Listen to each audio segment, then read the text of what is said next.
Aoi Yuuki stepped into entertainment at just 4 years old with her real name, Aoi Yabusaki. Her strange habits of talking to herself in the mirror and making imaginary friends as a kid would creep her parents out a bit, but also inspire her family to turn this speaking thing into a gig. Little did they know, it would bring upon more strange habits, like being a complete gacha addict, a shotakon, a masochist but sadist to her fans, a public pervert. We'll get into that later. While failing the first audition as a kid, scouts all over the venue noticed this little kid's talents, landing her roles in movies and TV dramas as just a kindergartner. Ao-chan loved it. Everyone praised her so much just by doing her best. It just made her so happy. Even as a young kid, her parents gave her complete control over what auditions she wanted to take, and with the mindset of seeing acting as something she did as a hobby rather than a job, it was just fun. She invested herself into acting, and her first big roles would come in the form of variety shows. Yappari-sama Dai-sensei and Appare-sama Dai-sensei. Yes, the very same show starring Hanakana. Imagine having the same co-worker since 7 years old, and the both of you becoming two of the biggest names in the industry. Ao-chan is now known for this specific clip where she acts like a yakuza as a child, stepping on a guy's head.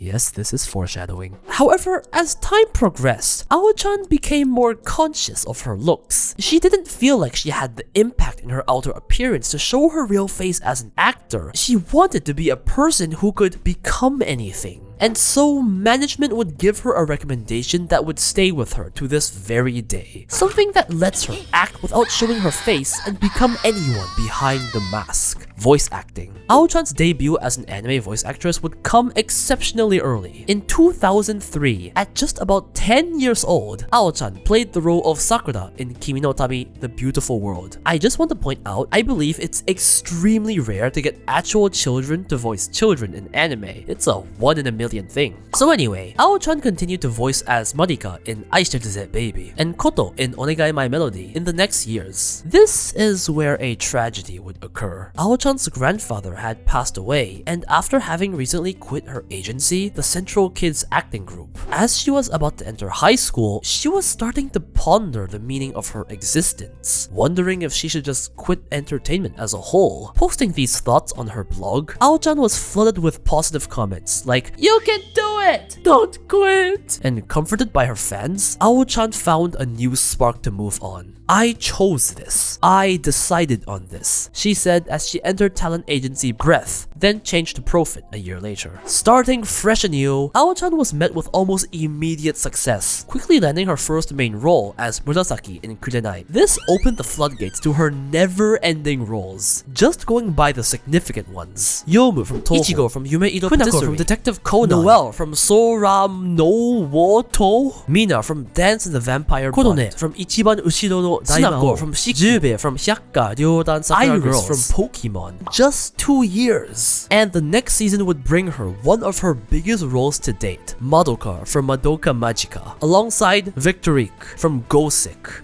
In 2011, at just 19 years old, Ao-chan won the 6th Seiyuu Awards for Best Main Character, being the youngest one in history to do so. The roles did not stop rolling in. Sympho Gear, Oregairu Sister, Russia and Hetalia, Slime Girl, SAO, 7 Deadly Sins, Owari no Serefu, Nokka no Yusha, One Punch Man, Erased, A Silent Voice, Lolly Hitler, Boku no Hero, Futaba from Persona 5, Fire Force, Rent a Bitch Friend, Spider, Lucy in Cyberpunk Edge Runners, Lumine in Genshin, Rita from Honkai 3rd, Arc Knights, and enough roles to feed the next 10 generations of my family, assuming I have one. As a voice actress, Ao-chan is to this day one of the most successful in the industry, and this is no doubt bolstered by her interesting personality, to say the least. On the personal life side of things, while her voice acting career was already blooming, she had to decide what to do after graduating high school. It was at this time that she watched Gundam 00, where her favorite character, Lock-on Stratos, died. Ao-chan wondered, why? Why did he have to die? I have to find the meaning of his death. She concluded that the meaning of his death was for the show to convey the message, war is bad. And so, for her boy, she went to university to learn about war and society. With the push of her parents to get into a good university, she entered Waseda University, quite a prestigious one in Tokyo, which is also crazy for me because I was this close to going there. I still have my acceptance letter. Like, I almost went to the same uni as Aoi Yuuki. Anyway, Ao-chan is known to be a gamer plus otaku, even amongst the industry. Her favorite game is Zelda Ocarina of Time. She's obsessed with Pokemon to the point of crushing official staff in battles and destroys people live in Sonic Adventure 2 battle mode. And so, as the gamer gremlin, being a 145 cm tall adult, that is 4 feet 9 inches to you Americans, Ao-chan is collectively known by the community as a legal lolly, in which she strangely takes pride in being legal. She does voice quite a few lollies. I guess being legal is good. Your most known character is illegal in more than one way, but you know what is legal? Gambling. Ao-chan is infamous in the seiyuu community to be a horrendous gacha addict because of 2 very specific clips of her talking about gacha. The first one is this, where the guy asks, "What do you think you're being supported by? It can just be something you like." To which she stutters and replies, "Whaling? After working so hard to make money, I barely have any time to spend it, so when I press the button to whale, it feels like I actually worked for something. When I see my friends saying stuff like, 'I went to Taiwan for a vacation,' I think to myself, I definitely have the money to go there, but why am I unable to use it? So gacha satisfies me.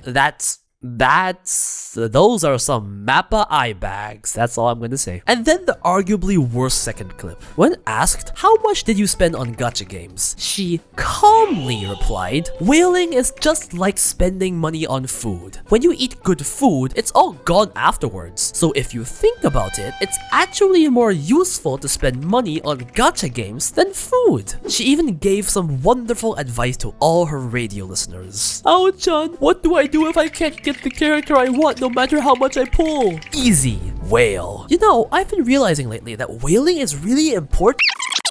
She never answered how much she spent. She's a big voice actress. What if she spent the entire GDP of Africa? She did mention once that she was saving 50k yen one month as gacha fees, and the game is probably Genshin. She once mentioned pulling for C6, aka 7 copies of Baiju on 2 different accounts. Then felt sad that she couldn't do anything more for Baiju, so she kept pulling 2 more copies even though he's already maxed out. They're useless utility-wise. I'm sure this girl is fine. She's sustaining herself with her living. This girl is really the personification of Lumine. It's okay, we're just getting started because I welcome you to the fetish corner. First off, Ao-chan is a self-proclaimed masochist, and she backs up this claim pretty well. The person she looks up to the most is Sawashiro Miyuki, voice of Raiden A, and when she told her, "I love you, please go on a date with me," Sawashiro replied with, "Disgusting, leave." To which she was so happy about. I mean, even when her mom asked her, "Aren't you a sadist? The world needs that." And yes, she had this conversation with her mom. To which Ao-chan replied, "No mom, I'm a masochist." To you watching this video, go text your mom that right now, I dare you. But surprisingly, her mom might have had a point because in a certain fan event, specifically the release event for her 5th single, Unbreakable, she held a corner where she would hit her attendees ass with a paper fan, and they get to choose weak, medium, or strong. To which Ao-chan proudly said, "You know, if I got the chance for my Oshi to hit my ass, I would pick strong." Maybe she's just both. There's also the thing that excites her the most, being Shota. There's a reason her comrade is Takahashi Rie. Then we have reading doujinshi in class when she was a student, talking about incest on radio, loving boobs, wait, that's normal, and just overall being a degenerate otaku who talks about lewd stuff like like a teenage boy. I love her so much. This is like the best ambassador of degeneracy we can ask for. She's a super top voice actor celebrity. It's so good.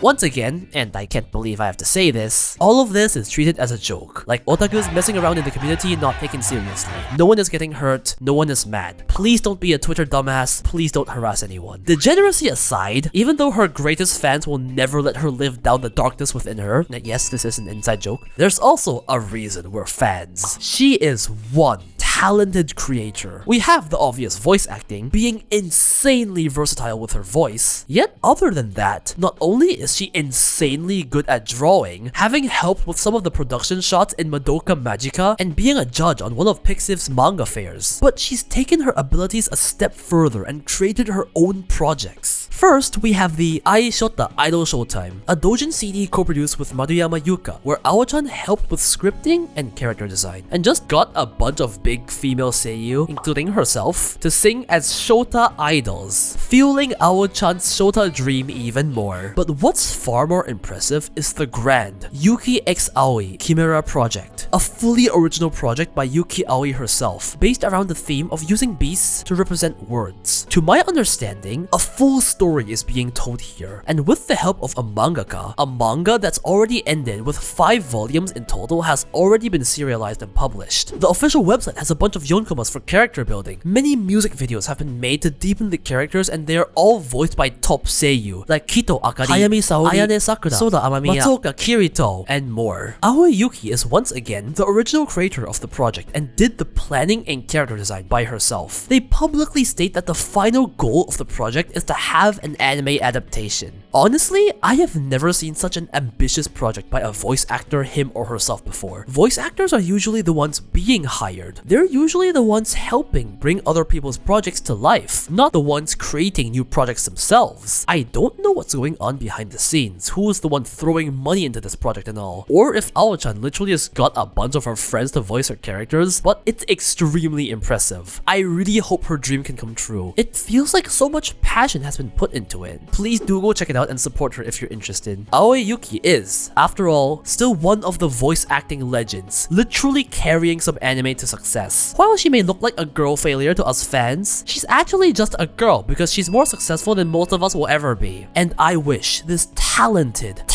degenerate everlasting success.